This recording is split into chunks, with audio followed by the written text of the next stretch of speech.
I really wish this would have happened a lot sooner. Over the years, you and I have heard rumors and stories of how bad the work environment was at Blizzard and Activision. And for those of you who live under a rock who are not into the gaming world, Activision and Blizzard merged together, two very, very, very big gaming companies. These two companies together are a multi-billion-dollar industry. The amount of revenue that Activision makes through Warzone specifically, a game that's consistently getting worse and worse every single month, it's numbers that we couldn't even fathom, honestly. But hey, you know, two giant gaming corporations, what could possibly be going wrong in the work environment, right? We've had testimonies, we've had people come forward talking about their experiences working for these companies, and they have never been positive in any context. And now with this lawsuit that California is suing Activision and Blizzard for discrimination and a sexist workplace. We're gonna go through its 21-page document because if there's one thing that needs more diversity in the gaming industry, it's probably Activision and Blizzard. So this was filed on July 20th, 2021. The state of California is bringing this action to its own name to remedy the violations of California Fair Employment and Housing Act, Government Code Section 12900, as well as the California Equal Pay Act, Labor Code Section 1197.5, the defendant Activision and Blizzard Entertainment. Headquartered in California since the 1970s, where the nation's strongest anti-harassment, equal pay, and other equal employment opportunity protections exist for employees. Defendants should have a safe haven workplace in the video game industry. Sexism has plagued the male-dominated gaming industry for decades, and increasingly so in recent years. Women and girls now make up of almost half of the gamers in America, but the gaming industry continues to cater to men even in California. Activision Blizzard double-digit percentage growth, 10-figure annual revenues, and recent diversity marketing campaigns have unfortunately changed little. Defendants' compliance with California's broad workplace protections is long overdue. To enforce such compliance, DFEH brings the government enforcement action-seeking remedy to prevent and deter defendants' violations of the state's civil rights and equal pay laws to vindicate the rights of the defendant female employees and the public interests of the state of California. It is one of the largest video game developers and distributors with approximately 9,500 employees and over 100 million players worldwide. It is considered the leading gaming platform in the Western world. Activision Blizzard conducts its business through subsidiaries. They mention Battle.net, World of Warcraft, Diablo, Overwatch. The women who do reach higher roles earn less salary, incentive pay, and total compensation than their male peers, as evidenced in the defendant's own records. Now, I didn't know actually how much some of these people made in the company, but just looking at these financials, this is insane to me. This is crazy that in 2020, their salary was $1.4 million. 1.7, 1.7, and then the people below him, almost $1 million, another $1 million. These people are rich as fuck. Can we please tax the rich more? Like the executive ranks, women across the company are assigned to lower paid and lower opportunity levels. Female employees receive lower starting pay and also earn less than male employees for substantially similar work. Defendants promote women more slowly and terminate them more quickly than their male counterparts. Faced with such adverse terms and conditions of employment, many women have been forced to leave the company. Now, this is true. There are actually a lot of ex-employees that are women who have spoken about having to leave this company due to the hostile work environment.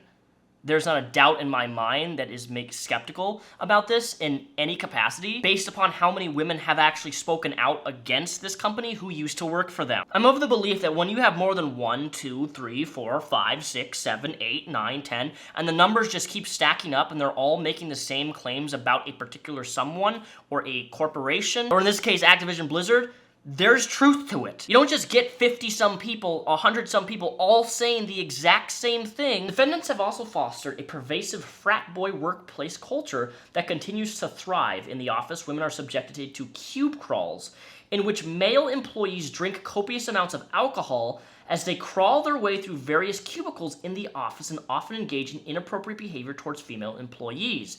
Male employees proudly come into work hungover, play video games for long periods of time, work while delegating their responsibilities to female employees, engage in banter about their sexual encounters, talk openly about female bodies, and joke about rape. So honestly, I'm trying to visualize a cube crawl. Like, what is that exactly? Like, they're literally crawling to cubicle, and they're on their knees, intoxicated, drinking their liquid, right? While saying sexual comments to their employees. Oh, would you look at how sexy your legs are? Are you wearing any panties under that dress? Like, to me, this is a crazy situation to describe happening, but I believe it. 100%. I don't know how many of you guys actually play Warzone, or Call of Duty for that matter, but for some reason, that community of game, and even it happens in Overwatch too, but the community in Call of Duty is one of the most toxic, vitriolic, and this is not a term that I use often to describe things, but sexist. Sexism in the gaming industry with how men in the workplace, but also in the actual games themselves, treat women and dismiss them because they are women, because they play video games, because they want to play Call of Duty. Even in my own personal experience, when I play quads of 4 in Warzone, and I have a female teammate, the conversations that take place not only in that game towards that woman, but this frat boy mentality is a real goddamn thing. And I have experienced it myself and witnessed it happen in the game. Granted, you click the person's name, you mute them so you don't have to hear them, but Call of Duty has always fostered this really sexist rhetoric towards women in the gaming industry. So it's of no surprise when women who have actually worked at Activision experience the same sort of behavior that also happens all the time online in the workplace. Unsurprisingly, defendants' frat boy culture is a breeding ground for harassment and discrimination against women. Female employees are subjected to constant sexual harassment, including having to continually fend off unwanted sexual comments and advances by their male coworkers and supervisors, and being groped at the cube crawls and other company events. High-ranking executives and creators engage in blatant sexual harassment without repercussions. In a particularly tragic example, a female employee committed not alive during a business trip with a male supervisor who had brought in some duck toys and lubricant with him on the trip. Defendants continuously condone the quid pro quo in the hostile work environment. This message is not lost on their employees. Numerous complaints about unlawful harassment, discrimination, and retaliation were made to defendants, human resources, personnel, and executives, including the Blizzard Entertainment president, Alan Brack. Measure in response to these complaints. Employees were further discouraged from complaining as human resources personnel were known to be close to the alleged harassers. An internal investigation into the human resources unit noted that there were a big lack of trust and that ER were not held to a high regard. Unsurprisingly, employee complaints were treated in perfunctory and dismissive manner and not kept confidential. As a result, these complaints, female employees were subjected to retaliation, including but not limited to being deprived of work on projects, unwillingly transferred to different units, and selected for layoffs. It then lists a bunch of government codes on what violations that Activision and Blizzard have committed, which prohibits employees from paying employees of this one sex less for substantially similar work. And let me be frank here. If you have a woman and you have a guy, and they're both certified and qualified in the same sort of type of game development, they have the same credentials, there is absolutely no excuse that a woman should be paid less for the exact same or similar work that a man is doing. If you have the same credentials, you should be paid the exact same. Your gender should not dictate how much you get paid. If you are a good worker, if you're a hard worker, you put the effort in and you have the certifications and credentials, it doesn't matter what your gender is, you should be paid equally. And for any company to mistreat and not pay somebody equally because of their gender needs to be fined out the ass or shut down. All the acts and failures to act alleged herein were duly performed and attributed to all defendants, each acting as the joint employer as defendants jointly supervised and controlled employees' conditions of employment, determined the rate of pay or the method of payment, had the authority to fire employees and maintain an employment record. Blah, blah, blah, blah. We know how this stuff goes. I'm not going to read this whole jargon of a lawsuit. The director of complaints alleged that defendants engaged in discrimination against their employees on the basis of sex, gender, including to hire, select, or employ persons because of their sex, as well as discriminating in compensation or in the terms, conditions, privileges of employment due to their sex. The director's complaints further allege that the defendants failed to take all reasonable steps to prevent unlawful discrimination, harassment, and retaliation. After more than 2 years of investigation, the DFEC issued a cause finding on June 24, 2021. In course of the investigation, they found evidence the defendants discriminated against female employees in terms of the conditions of employment, including compensation, assignments, promotion, termination, constructive discharge, and retaliation. The FEC investigation also found that female employees were subject to sexual harassment. Investigation found that defendants failed to take all reasonable steps to prevent unlawful discrimination, harassment, or retaliation. But here's the most important thing: the factual allegations that the DFEC did actual find with discrimination, pay, assignment, promotion, termination, and constructive discharge. 31. Defendants have engaged in or continue to perpetuate discriminatory practices regarding pay, assignment, promotion, and other terms and conditions of employment, which negatively affected the impact of female employees. These discriminatory practices began at hire when women were offered lower compensation and less lucrative job assignments and opportunities than their male counterparts. Defendants paid female employees significantly less in starting pay than their male counterparts at the hire. This pattern or practice or violations were continuing. The pay disparity continued throughout employment for female employees. Defendants paid female employees significantly less than their male counterparts after hire. This pattern or practice and violations were continuing. Women were also afforded less stock and incentive pay opportunities. Female employees were overwhelmingly assigned into lower grades levels without stock and incentive pay opportunities or less opportunities. Female employees also received less stock and incentive compensation than male employees. This pattern and practice and violations were continuing. Women were steered into the lower levels of defendants' hierarchy and often had to work harder and longer to earn equal promotional or other opportunities as their male counterparts. As an example, a female employee working at Blizzard was assigned to a lower level role, denied equal pay, and subsequently sought a promotion because she had been carried out duties exceeding her job description. She was repeatedly told it was not her turn and others deserved a promotion ahead of her.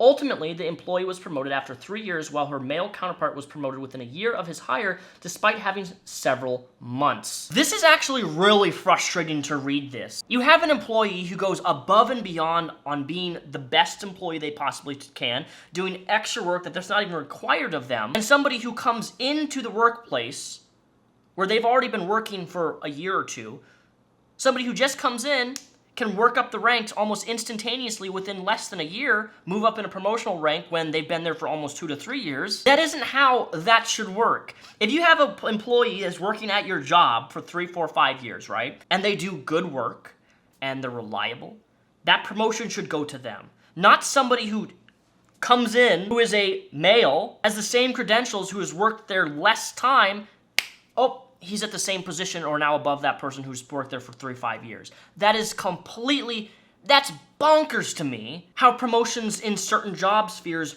work and operate that way. That is sexist. In another example, female employees who worked at Blizzard Entertainment was assigned to lower level, denied equal pay, and passed over for a promotion despite multiple factors that suggested she earned it. 1, highly rated performance reviews. 2, she generated significantly more revenue in her marketing campaigns than her male counterpart. And 3, she ran almost twice as many campaigns as her male counterpart. Despite her accomplishments, her male counterpart was invited to have monthly or weekly one-on-one meetings with the vice president. She was not afforded the same opportunities and unsurprisingly was passed over for a promotion in favor of her male counterpart. Similarly, other female employees in Blizzard were assigned to lower level roles, denied equal pay, and further delayed or passed over for promotion in favor of male counterparts who lacked the same experience or qualifications, but who were friends with the male head of the unit. A newly promoted male supervisor delegated his responsibilities to his now female subordinates in favor of playing Call of Duty. Other male supervisors would refuse to communicate with female employees, going to their male counterparts for information. Female employees at Activision Publishing were also assigned to lower-level roles, denied equal pay, and delayed and passed over promotions for other male counterparts. As an example, a female human resource employee at Activision Publishing was delayed and passed over for promotion despite receiving positive performance reviews, doing substantially more work than her male counterparts, and taking over the actual responsibilities of the departing person. Female accounting employees at Activision Publishing likewise note that the male counterparts were paid significantly more than them despite doing the same or less work and having less responsibilities. 9. Female employees were not only promoted because of defendants' discriminatory practices against pregnant and female employees. A female employee working on one game team had assumed some responsibilities of a manager, but when she asked her male supervisor about being paid fairly for the work she was doing and promoted into that position, the manager communicated that they could not risk promoting her as she might get pregnant and like being a mom too much. What do you mean? Jobs are supposed to have, I don't know the jargon, but when pregnancy leave, medical leave, whatever it be, when you work at a company and you get pregnant, You're supposed to have time off paid. Every job should have this. And the fact that she was denied a promotion because she might want to get pregnant again is one of the most degrading things that somebody can fucking say. That guy, I don't know who that guy is, but I hope to God he's out of that fucking company. He needs to be kicked and fired. In general, female employees were further treated negatively due to their pregnancies. Supervisors ignored medical restrictions given to female employees and gave them negative evaluations while they were on maternity leave. That's what I meant, was maternity leave. Other female employees reported that they were criticized for leaving to pick up their scheduled children from daycare while their male counterparts were playing video games, and female employees were kicked out of lactation rooms so employees could use room for meetings. What? Lactation rooms are really critical for the personal privacy of a mother. Oh, we need to have a meeting, let's kick you out. 40, this is where it gets even worse. Women of color were particularly vulnerable targets of defendants' discriminatory practices. An African-American employee noted that it took her 2 years to be made into a permanent employee, while men hired after her were made permanent employees. She was also micromanaged such that her male coworkers were known to be playing video games without any intervention by her supervisor, but her supervisor would call and check on her if she took a break to go on a walk. Another African-American employee who worked on the information technology was similarly micromanaged by her manager, unlike men on her team. When she requested time off to work, her manager made her write a one-page summary of how she would spend that time off of work when no one else had to do write-ups. What the fuck is this? If nobody else has to write up a summary for why they... Like, why do you need to give your job employee a reason for time off? Maybe you're going through personal family-related stuff. Maybe a family member passed away. Maybe you're going through personal mental health, right? You should not have to tell your employee the reason and give a summary of why the fuck you're taking a break from a hostile or toxic work environment that's treating you less than subhuman. And I'm pretty sure forcing people to disclose why they're taking time off is kind of like a violation of personal privacy. The male supervisor also criticized her body language despite male counterparts slouching in meetings, and she was scolded for asking for assistance while others could get help on similar tasks without the same criticism. These experiences led female employees to leave their employment with defendants. As a result of these discriminatory pay, assignment, promotion, and other practices, defendants' gender pay gap is significant. Defendants paid female employees significantly less in base pay and total compensation for their male counterparts. This pattern of practice and violations were continuing. And believe it or not, it gets worse with sexual harassment. Male employees would play video games during work, engage in banter about their sexual encounters, talk openly about female bodies, and make numerous jokes about SA. As a product of this frat boy culture, women were subjected to numerous sexual comments and advances, groping, and unwanted physical touching, and other forms of harassment. A female employee noted that a random male employees would approach her on the defendant's work site and comment about her breasts. Female employees working for the World of Warcraft team noted that the male employees and supervisors would hit on them, make derogatory comments about SA, and engage in otherwise demeaning behavior. This behavior was known to supervisors and indeed encouraged by them, including male supervisor openly encouraging male subordinate to buy a prostitute in order to cure his bad mood. In a blatant example of the defendant's refusal to deal with the harasser because of his seniority/position, Alex, the former senior director of Creative World of Warcraft at Blizzard Entertainment, was permitted to engage in blatant sexual harassment with little to no repercussions. He would hit on female employees, telling them he wanted to marry them, attempting to kiss them, and putting his arms around them. This was in plain view of other male employees, including supervisors who had intervened and pulled him off female employees. He was also known to engage in harassment of females that in the suit was nicknamed the Crosby suit after alleged Bill Cosby. This was known to Blizzard Entertainment executives, and they took no effective measures. Alan Brack, the president, had multiple conversations about his drinking and that he had been too friendly towards female employees at a company event, gave Grossman a slap on the wrist, verbal counseling in response to these incidents. Subsequently, Grossman continued to make unwanted advances towards female employees, including grabbing a female's hand and inviting her to his hotel and groping another woman. In a tragic example of harassment, the defendants allowed to fester in their offices, female employee committed not alive while on the company trip due to a sexual relationship that had been having with her male supervisor. The male supervisor was found out to police to have brought a duck toy and lubricant. Another employee confirmed that the deceased female employee may have been suffering from other sexual harassment at work prior to her passing. Specifically at a holiday party before her passing, male co-workers were alleged to be passing around pictures of the deceased's cat. You know, there's a special place in fucking hell for people who spread or post inappropriate photos of other people. That is disgusting. You will not change my mind on that stance If you are spreading the nudes of people, male or female, you need to be charged with revenge.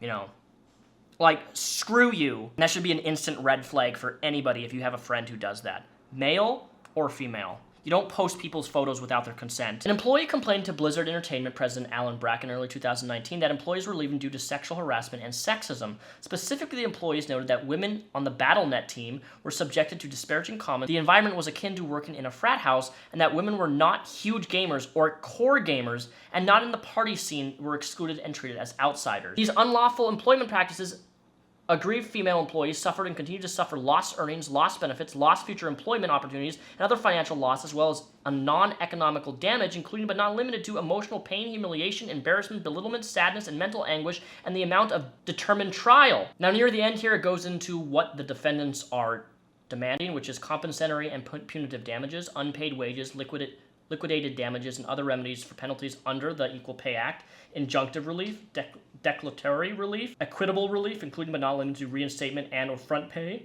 adjustments, back pay, lost wages, prejudgment interest as required by law, attorney fees and costs of the Department of Fair Employee and Housing, and other relief to the court deems to be just and proper. This is one hell of a lawsuit. And honestly, I hope these women win and justice is served where this level of sexism is so blatant that it can no longer be ignored. But we're not done yet. So that was the lawsuit. But of course, with this lawsuit going public, there is the corporate response, which we're going to read off here. Now, what I do find so interesting is the difference in the corporate responses of the people who are called out in this lawsuit, specifically by name. And I just want you to examine each readout and how they differ from one another. I'll let you make the distinction of what is right and what is wrong in terms of the response here, because it's quite a mixed bag of, man, I don't even know how to word it. This is just weird to me. Some is better than others. So on July 24th, Mike Morhaime said this: I have read the full complaint against Activision Blizzard and many other stories. It is very disturbing and difficult to read. I am ashamed and it feels like everything I thought I stood for has been washed away. What's worse, but more important, real people have been harmed and some women had terrible experiences. I was at Blizzard for 28 years. During that time, I tried very hard to create an environment that was safe and welcoming for people of all genders and backgrounds. I knew that I was not perfect, but clearly we were far from that goal. The fact that so many women were mistreated and were not supported means we let them down. In addition, we did not succeed in making them feel safe for people to tell the truth. It is no consolation that other companies have faced similar challenges. I wanted us to be different, better. Harassment and discrimination exist. They are prevalent in our industry. It is the responsibility of the leadership to keep all employees feeling safe, supported, and treated equitably, regardless of gender and background. It is the responsibility of leadership to stamp out toxicity and harassment in any form across all levels of the company. To the Blizzard women who experience any of these things, I am extremely sorry that I failed you. I realize that these are just words, but I wanted to acknowledge the women who had awful experiences. I hear you, I believe you, and I'm so sorry to have let you down. I want to hear your stories if you're willing to share them.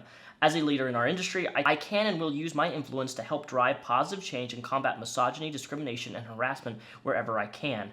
I believe we can do better, and I believe the gaming industry can be placed where women and minorities are welcomed, included, supported, recognized, awarded, and ultimately unpended from the opportunity to make these types of contributions that all of us in the industry to make. I want the mark I leave on this industry to be something that we all can be proud of. Mike. Taking responsibility and apologizing for your role in this is paramount, Mike, and I really appreciate it. When things got really bad in BNet, many of us felt abandoned by you, and what's worse, when I was threatened with physical harm and panic CC'd you about it, I was later reprimanded for doing that, completely ignoring how terrified I was that my trying to save someone's life had been somehow put my job in jeopardy, and that I was going to be assaulted at a work event because of it. I felt like I was never given any grace despite so. So Activision itself actually responded to this lawsuit, which we're going to skim through here. And it's very interesting when reading this is I feel like this is really, really defensive. And personally, I think this could be a lot more professional than how Activision responded to this lawsuit, but here we go. Blizzard Activision claims that the DFEC includes distorted and in many cases false descriptions of Blizzard's past. We are sickened by the reprehensible conduct of the DFEH to drag into the complaint and tragic not alive of an employee whose passing has no bearing whatsoever on this case, with no regard to the grieving family. And while we do find this behavior to be disgraceful and unprofessional, it is unfortunately an example of how they have conducted themselves through the course of this investigation. It is this type of irresponsible behavior from the unaccountable state bureaucrats that that are driving many of the state's best businesses out of California. The picture that DFEC paints is not the Blizzard workplace of today. Over the past several years, and continuing since the initial investigation started, we have made significant changes to address the company culture and reflect more diversity with our leadership teams. We've amplified our internal programs and channels for employees to report violations, including the Ask List with a confidential integrity hotline, and introduced an employee relations team dedicated to investigating employee concerns. Employees must also undergo regular anti-harassment training and have done so for many years. For example, we reward and compensate employees based on their performance, and we conduct extensive anti-discrimination training, including for those who are part of the compensation process. A support, diverse, and inclusive workplace for our people, and we are committed to continuing the effort to years to come. It is a shame that the DFEH did not want to engage with us on what they thought they were seeing in their investigation. Just because you have a company and you set up these new regulations and new anti-harassment training or new whatever to combat what's been an issue in the past doesn't mean that what happened in the past should be dismissed. Doesn't mean that the experiences that people experienced in that workplace are somehow invalid because now you have things set in place to change that, you know? What's been done has been done, regardless of whether there are new things in that company to help combat an issue that was glaring in the past. To me, I just find Activision Blizzard's response to this to be very dismissive of the people involved. But at the end of the day, what we have to do is we have to wait. We have to wait for this stuff to, finalize. And personally, from reading how many people have already spoken out against Blizzard who have worked there in the past, and I mean, there's a lot of men and women who've spoken out against Blizzard and Activision, I'm inclined to side with that group of people. And I normally don't take sides in situations like this, or at least I don't try to. But again, as I said in the start of this video, there's a point of where you have so many people who work for a company and you have people leaving and then they talk about their experiences and how negative that experience is all of the time, constantly. There's a myriad of truth there. I don't believe it's just, it just has to be coincidence. Everybody who leaves there has had some sort of bad experience, men and women. Blizzard President Alan Brack sent out an email to staff last night addressing the allegations from this week's explosive lawsuit, calling them extremely troubling and saying that he'd be meeting with many of you to answer any questions and discuss how we can move forward. Hello, Blizzard. I personally have a lot of emotions coming out of yesterday, and I know you do too. The allegations and the hurt of current and former employees are extremely troubling. I know many would like to receive more clarity. While I can't comment on the specifics of the case as it's an open investigation, what I can say is that the behavior detailed in the allegations is completely unacceptable. It goes without saying it is completely unacceptable for anybody in the company to face discrimination or harassment. It goes without saying that everyone should feel safe working here, whether we are on campus, at BlizzCon, or working from home. It goes without saying that it takes courage to come forward at all claims brought to the company investigated by the internal and, when needed, internal investigators, external. We take these claims very seriously. Claims can be made without the fear of retaliation, and many times I attend to them personally along with our leaders. Stepping back, when I talked with Bobby about his job, one of the first things I mentioned was the revered saint of the Brack household, Gloria Stenheim. Growing up, I value women as equals, understanding the work has been done for equal treatment, and the fact that there was still so much to do were common themes. This is one of the many reasons why the fight for equality is incredibly important to me. People with different backgrounds, views, and experiences are essential to Blizzard, our teams, and our player community. I disdain bro culture and have spent my career fighting against it. Iterating on our culture with the same intensity that we bring to our games is imperative, with our values acting as the North Star. This is some of the most important work we do, both as professionals and human beings. A company is more than a legal construct that exists as a piece of paper in filing a cabinet in Delaware. The people that work at this company make it what it is through their actions and creations. Each of us play a role in maintaining a place of safety for one another, and it is also up for us to each continue to craft the Blizzard we want and commit our part in keeping Blizzard great, but always aspiring for more. In the meantime, I want you to know that you can talk to any manager, any HR partner, and any member of the legal team, or to any one of the executives team, including if you feel more comfortable talking to someone outside Blizzard or prefer to be anonymous, you can contact the Way to Play Integrity line. I feel angry, sad, and a host of other emotions, but I feel grateful to work alongside a set of leaders and thousands of employees who will join me in their commitment to a continuous improvement. Thank you, Blizzard. Activision Blizzard executive Fran Townsend, who was the Homeland Security Advisor to George W. Bush from 2004 to 2007, joined Activision in March, sent out a very different kind of email that has Blizzard employees fuming. As the executive sponsor of the ABK Employment Women's Network and our chief compliance officer, I wanted to reach out to you. I know that this has been difficult for many of us. A recently filed lawsuit presented a distorted and untrue picture of our company, including factually incorrect, old, and out-of-context stories, some from more than a decade ago. The Activision company of today and the Activision companies I know were great companies with good values. That's debatable. When I joined the executive leadership team, I was certain that I was joining a company where I would be valued, treated with respect, and provided opportunities equal to those afforded to the men of the company. For me, this has been true during my time. As a leader, I am committed to making sure that the experience I have is the same as the rest of the organization. We have a leadership team that is committed to these principles in every way. I am proud to be part of a company that takes a hard-line approach to inappropriate or hostile work environments and sexual harassment issues. Our Speak Up campaign reinforces our zero tolerance for retaliation against those who do speak up. We've made significant investments to foster inclusive behaviors to reflect greater diversity within our leadership teams, including we work at a company that truly values equality and fairness. Rest assured that the leadership is committed to continuing to maintaining a safe, fair, inclusive workplace. We cannot let egregious actions of others and truly meritless and irresponsible lawsuit damage our culture of respect and equal opportunity for all employees.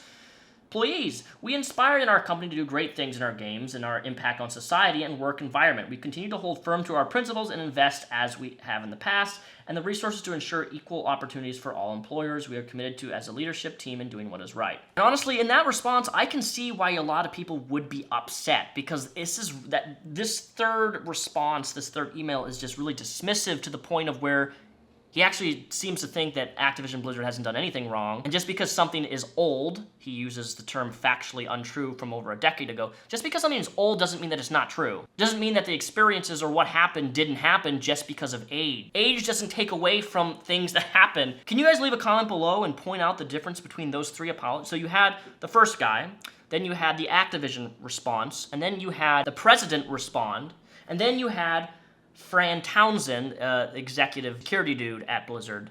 So you had 4 different responses to this. Which one do you think was better of the 4? Because, I don't know, I think the first one was the best. But then this person hasn't been working at Blizzard he'd stepped down almost 2 years ago. And I just find it really hard that when you're that high up in a company and you have that much power and control that you don't know what's going on, especially when there's testimonies of people going forward to the higher ups in the company and they were just dismissed and ignored. At that point, you're in a weird way, you're how I see it, you're kind of enabling that if you don't take a stand. If you're in a position of power and you're not doing anything with that position of power to combat what's happening in the workplace at the lower levels, that ultimately is, as the president, as the owner of the company, CEO, whatever, you're partially responsible for enabling that. Enabling bad behavior is a real thing that even myself, I have been guilty of. Being sucked into enablement. It's a real problem, and it's a really difficult problem to solve when you can't place your foot down and create boundaries for what is and isn't acceptable. But yeah, guys, those are my thoughts on the lawsuit with Blizzard and Activision. But also linked down below in the description is a petition against Blizzard and Activision of employees coming forward, talking about their experiences and bringing more awareness to the ongoing issue with this company. Link down below in the description. All of my sources are linked down below in the description. Thanks for watching this video. Special thanks to all of my patrons. All of my links are linked down below in the description. Press the expand button. Follow me on all my socials, and I will catch you guys next week for another video.